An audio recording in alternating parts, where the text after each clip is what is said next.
अब्बास श्रीनगर के हजरत बल दरगाह पर मचे बवाल की राष्ट्रीय चिन्ह तोड़ने वालों के खिलाफ पुलिस ने मुकदमा दर्ज कर लिया है। आरोपियों की तलाश जारी है। उधर सियासत भी इसको लेकर गर्मा गई है। जम्मू कश्मीर के सीएम उमर अब्दुल्ला ने पूर्व सीएम महबूबा मुफ्ती ने उपद्रवियों का बचाव कर दिया है, तो वहीं जम्मू में इस घटना के खिलाफ विरोध प्रदर्शन देखने को मिला। लोगों ने सड़क पर उतरकर राष्ट्र चिन्ह तोड़ने वालों के खिलाफ कार्रवाई की मांग की है। जम्मू कश्मीर वक्फ बोर्ड के अध्यक्ष ने इस घटना को शर्मनाक और राजनीति से प्रेरित कहा था, जिसके बाद उन्हें भी आतंकी संगठन टीआरएफ की ओर से धमकी मिली है। अब इस पूरे मामले में सियासत तेज हो गई है। कश्मीर के नेता दरगाह में अशोक स्तंभ का चिन्ह लगाने पर सवाल खड़े कर रहे हैं, तो वहीं बीजेपी ने पलटवार किया है। पत्थर लगाने की क्या जरूरत थी जनाब? क्या काम काफी नहीं था? दरगाह हजरत बल को ये सूरत जो है, ये शक्ल शेर कश्मीर शेख मोहम्मद अब्दुल्ला ने दिया। मुझे बताइए ना, कहीं पे उन्होंने ऐसा पत्थर लगाया? आज भी लोग उनके काम को याद करते हैं, इस बात के बावजूद कि उन्होंने वहां अपने नाम का कोई पत्थर नहीं लगाया। पत्थर लगाने की जरूरत ही नहीं थी। अगर काम सही होता तो लोग खुद ब खुद उस काम को पहचान लेते। अब चलिए, उन्होंने गलती की, हो गया, नहीं होना चाहिए था। आप बाकी जो मजहबी दायरों में फंक्शन होते हैं जहां इस तरह के पत्थर लगते हैं, आप गूगल करके निकाल के देखिए, कहीं पे भी ये सरकारी एम्बलम जो है इस्तेमाल नहीं होता। सरकारी एम्बलम सिर्फ और सिर्फ सरकारी फंक्शनों में इस्तेमाल होता है।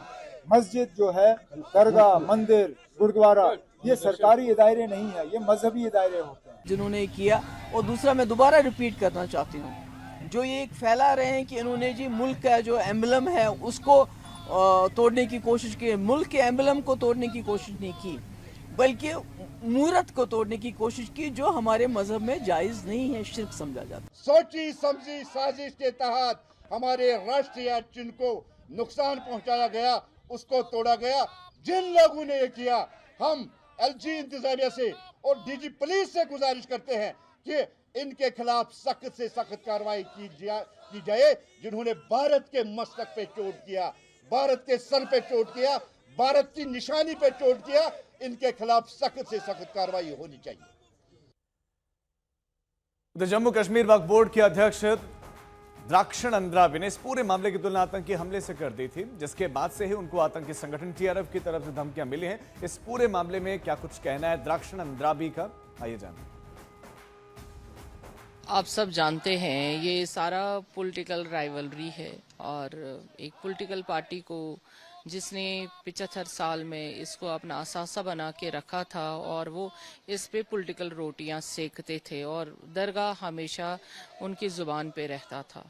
उन्होंने लोगों से इसके लिए चंदे भी उस टाइम पे मांगे थे, और जब हमने काम शुरू किया 2022 के बाद, जब हम चेयरपर्सन बने, तो हमारी पार्टी ने इस पे कोई पॉलिटिकल रोटियां नहीं सेकी। हमें काम करने का मौका दिया, प्रधानमंत्री जी के आशीर्वाद से, होम मिनिस्टर से के आशीर्वाद से हमने काम किया। कोई पॉलिटिकल कंट्रोवर्सी इसमें नहीं आई।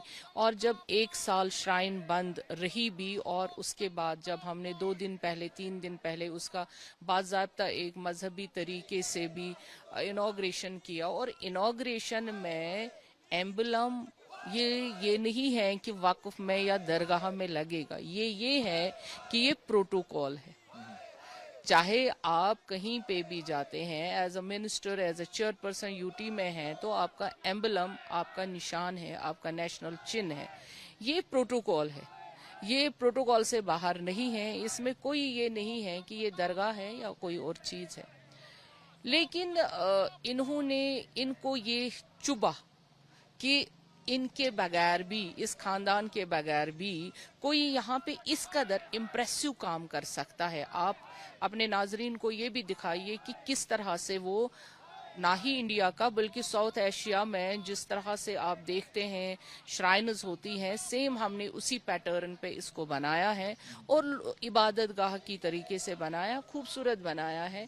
हमने दिल से काम किया, इसमें कोई पॉलिटिक्स नहीं थी।